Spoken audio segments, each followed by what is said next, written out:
I have the musical Alchemy of Astrology deck.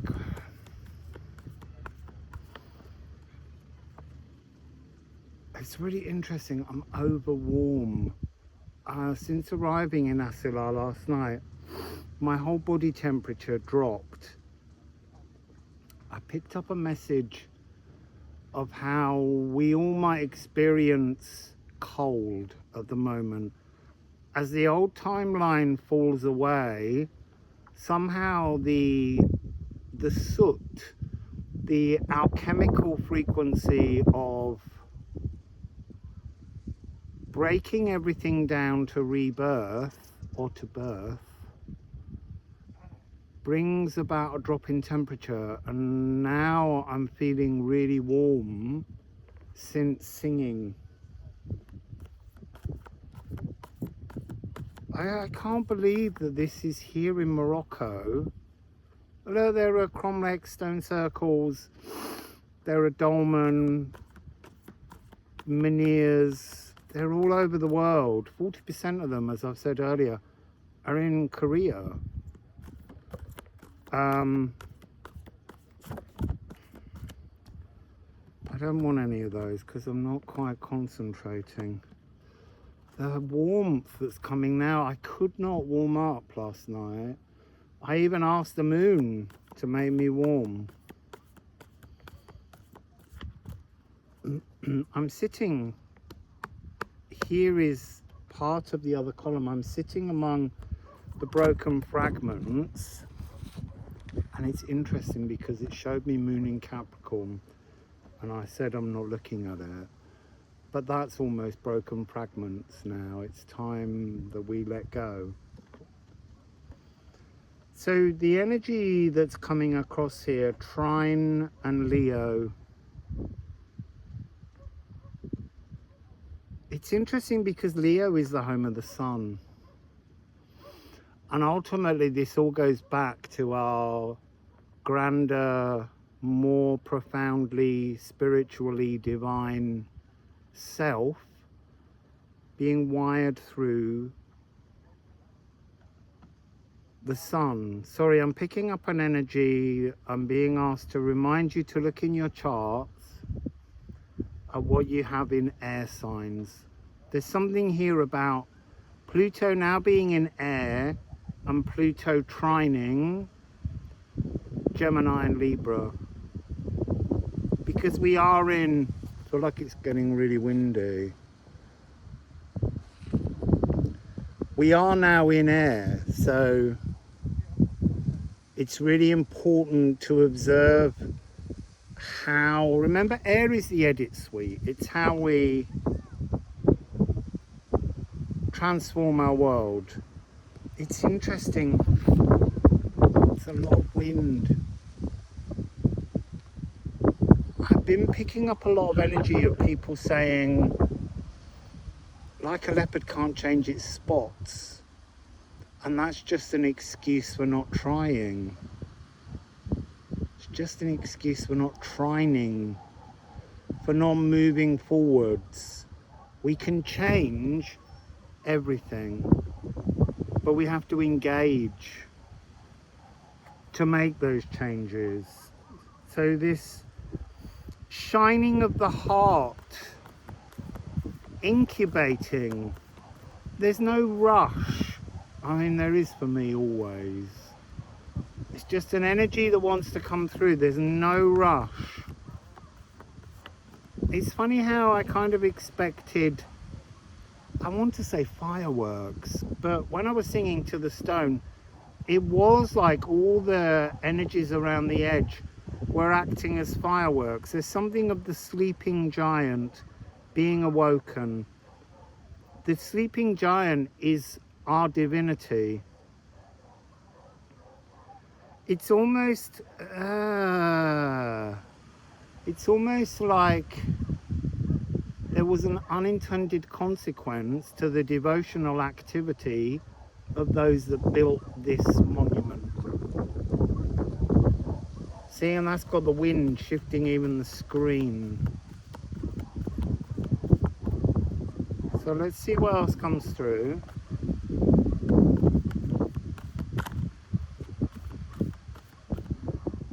So I'm hearing, it's interesting, I'm hearing that this is the start of a new frequency, and you will reap the results. We will all reap the results in time. What's it dealing with? Everything we're at odds with. What are we at odds with? The old timeline. I mean, I hate to go on about this, but it is all about this new timeline, this new divine line. It's interesting that it's a divine line. A new area to move to, something wonderful happening. Impatience, again, a strong energy of impatience. New passions, Neptune moving into Aries.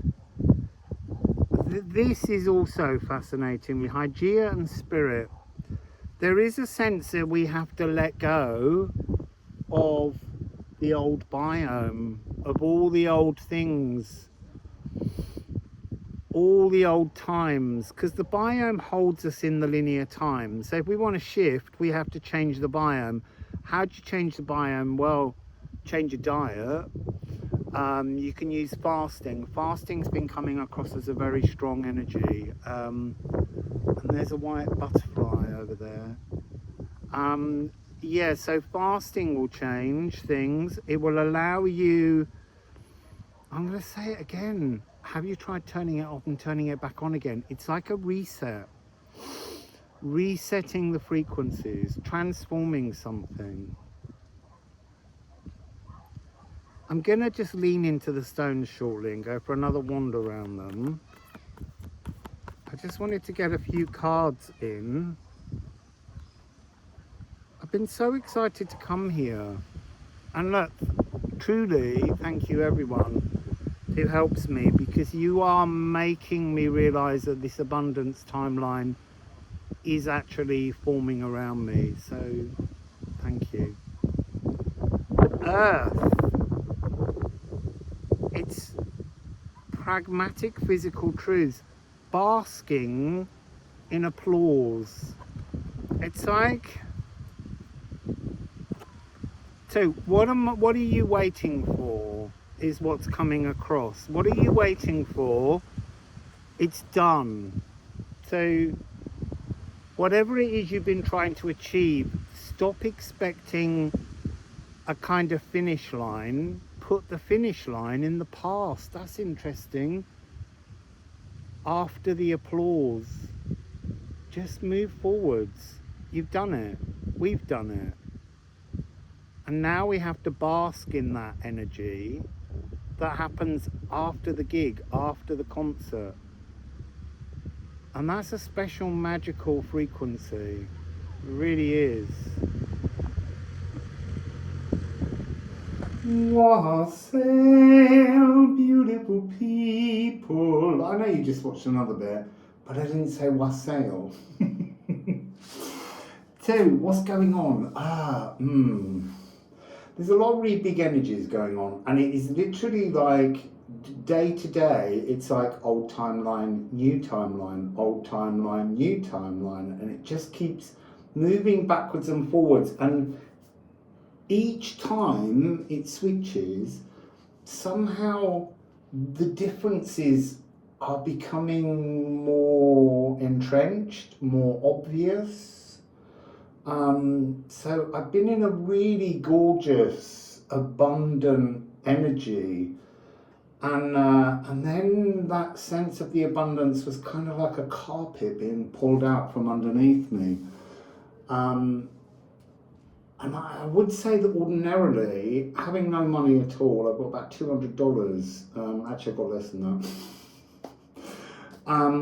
But I'm not having a panic, because I feel like the abundant timeline can turn and just reveal itself and refloat, top up. I don't know what the energy is, but it's not giving me that usual sense of I have nowhere to sleep and no money to buy food with. I'm just in an energy where, so today it feels unabundant, tomorrow it will feel abundant. it's having the ability to allow the two different timelines to form. The old timeline being Pluto in Capricorn, the new timeline being Pluto in Aquarius, for 20 years. So yesterday it switched halfway through the day. That was what was so fascinating. It wasn't something that happened overnight. We've had no water here for a few days, and the other two guys were getting really stressed about it, and so I managed to get the water fixed so that we could all have a hot shower because it was cold. And then a new guy turned up who brought with him the most horrific energies. Huge manic aggression. And I just had to stay really, really calm, but his energy brought so much chaos, you know, things were breaking. So we've done all this energy of building on the sort of energy of particularly warmth in the abundance. And then this guy turned up and everything just crashed around him. You know, he was stealing, he stole my food, my drinks, my milk, my water. And also was very aggressive and was threatening me. And it was just, I just stayed very, very calm and glacial. But it was just interesting to have an energy that I no longer resonate in and haven't done for a very long time. Because at one point he was talking about, you know, when you're having an argument with somebody, don't you always, and I went, I don't argue with people. I said, I don't live in a world where that would even come up. But he brought that energy right towards me. So I would say be very aware. It's almost like having to stare at a tower moment, but remaining glacial during it. So I think it's about triggers that we have, frustrations that we have, that we've dealt with, because this put the finish line in the past. That's really important. So for me, seeing his energy was just a reminder of how far I've moved. So let's start with the runes and just see what comes out of the runes. See instantly 6-8 Ul. This is, wow, it says Omen of Astral Shadow Boxing. That almost describes what we're doing at the moment. We're shadow boxing. We're boxing, or we're being asked to have a little punch up with the old timeline. And every time the old timeline brings us that energy, really what we're trying to do is you just go, you're not there. You're not part of the new timeline. I'm not going to engage in your old frequency. I'm going to reach all of my senses out into the new. Sorry, I'm just keeping an eye out there because I'm hoping that the people that own this property are going to call round and talk to me briefly about the guy, because he's left a bit of a mess. I'm only here till Wednesday, and then I've got no idea where I'm going, or if I can afford somewhere. Also, as another little kind of tower moment, in truth, it's really interesting that my suitcase, the wheels have fallen off it. And I can't really afford a new suitcase either, so I'm not sure on Wednesday what I'm going to do. Let's keep going with Ula. Sorry, I think there might be a knock at the door. I can't really see without my glasses on. Distance. So please continue your message, Mzoura. There's so many that are coming through at the moment. Interesting. Lecce, that's exactly it. So I'm being shown, feel into the space, the beautiful space in which to grow something, the beautiful space that's been left open and clean by all of the emotional pain that you've experienced in the last 20 years. Feel into that. And then there's something about, as you feel into it, become the center. Push all of that energy. Comes a big fly. And push all of the energy of the pain to the very furthest space. And sit yourself in a frequency of feeling into the new.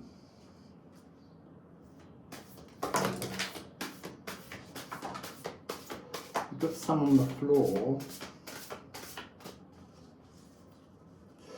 So let's have a little look. Where did the second one go?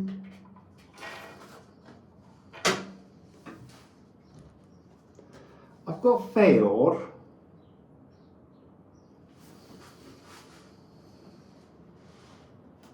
Haha.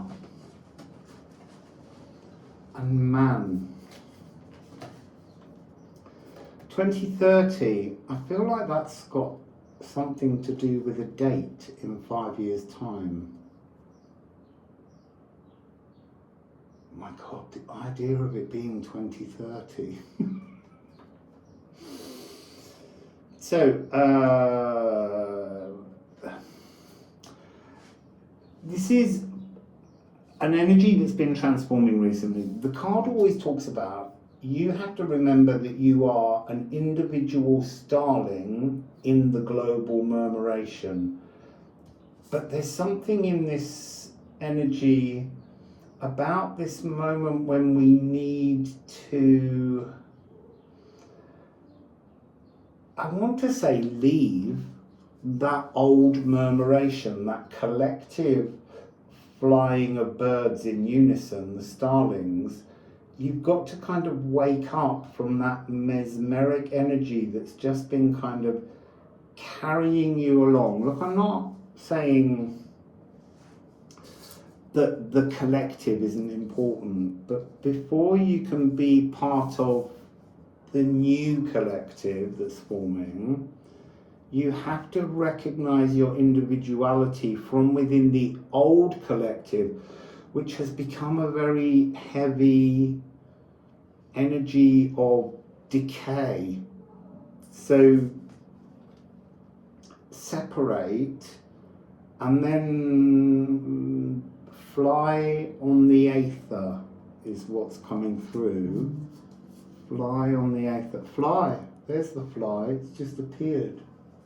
My spirit animal. Lucky me.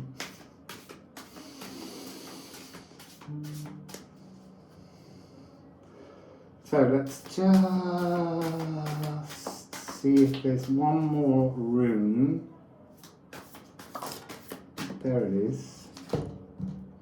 Yeah, look. Ædan. Burst out of the old, angry, narcissistic, painful experience of the last 2 decades. It's time now to feel into the frequency of the new, warmer, abundant timeline. This talks about dragon lines, wormholes, new songs, all being created and forming around us.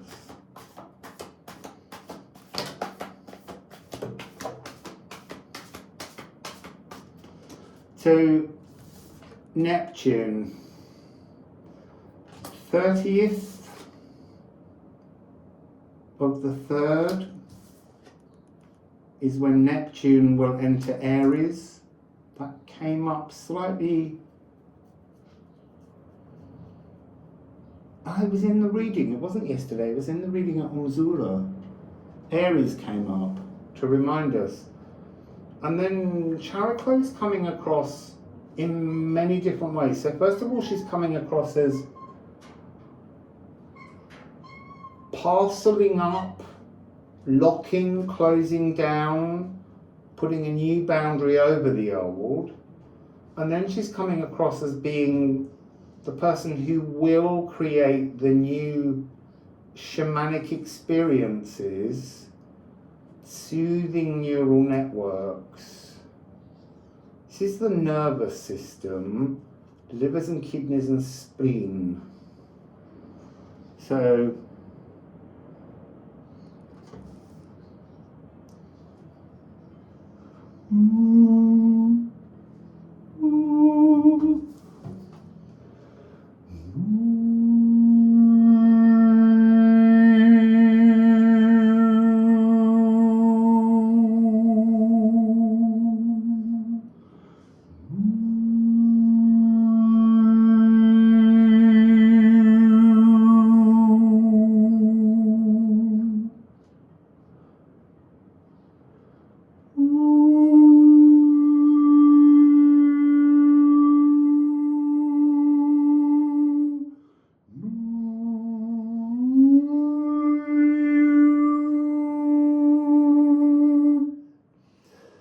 there's something here about soothing, smoothing out the ancestral reverberations that have been echoing through us. But there's something in Characlo that's talking about how, especially with Lecce, that this last 20 years has brought so much trauma, pain, difficulty towards us. So I am stressed, I am soothed, I am fogged, I am clear. It's kind of saying we're in a process. The next few months, well, the whole of this year is gradual, because at different points, different large generational planets are shifting to 0 degrees. It doesn't usually happen that they do this 0 degrees all kind of at the same time. So it's a huge timeline shift that's taking place at the moment. So let's just get a couple of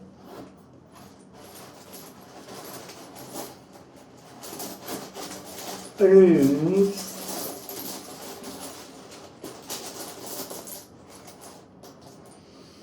So here we have oak support. We will be supported through this, but you have to action it. You have to decide that all that you see and witness in the world around you, you're ready to leave behind so that you can move to the new timeline. And then we have Razor to alchemize, to explore the new timeline. It's Heimfeld. So Heimfeld is 77. It's this power number that talks about all of the energies, all the string theories, the membrane theories that have held you where you are going to actually coalesce with you at the center. And there's something, it's not just about reaching this new timeline that will be your new reality. This is something about being connected to more dimensional realities. Oh, it's a Vespa. Oh, a little Vespa. So let's just see what comes after, because Hempereld always seems to, for me, it requires a final rune just to say where is home, or what is home, or the function or the emotions that are linked to it. Hod. So Hod is the unseen, the blind god. I feel like it's trying to say it's time to be blind to allowing the past into the now and allowing the future into the now. It's time to reflect on the now, and the now has a new future timeline. But it's really drawing me together because it's 2-7. We've kind of got 7-2-2-7 taking shape here. So it's almost like the blind spot, the thing you couldn't see, was all the joy, all the wonder, all the amazing abundance, but you couldn't see it for looking at the pain. So that's why we have to clear this space, clean this space, push the energy of it to the center, and then it will bring us, I want to say, don't speculate, don't fully imagine, just bring yourself into the now. And you see there's an energy here where I'm being shown this as kind of like the switch between the old timeline, the new timeline. It all has to be alchemized and folded in, and then it will unlock this. And it's very much this bursting out energy, but this is Hod, the blind god. Hod being the nighttime. Oh, it's moon gate again. Mzoura is a giant moon gate. So I'm being reminded to say to you, who is your moon superhero that's going to open your moon gate so that you can come out of the Janus Geminis into the new timeline empowered in your own, I want to just say, self-worth. That's what's coming through. So I'll be doing another reading very, very soon. If you would like private sound healing on video, the information's here now. Send me an email. Don't send any money yet, and we'll work out a date. Then you send the money, and then we do the session, and we record them so that you can look at it again and again. Also, just to say once more, every time I flip into the old timeline, there's a lack of abundance, and it will be really helpful for you to support me by showing how, in truth, no matter how dark things get around me, how people can move into your face, I am still attached to this abundance timeline, but only you can deliver that to me. So thank you. And I'll see you again shortly.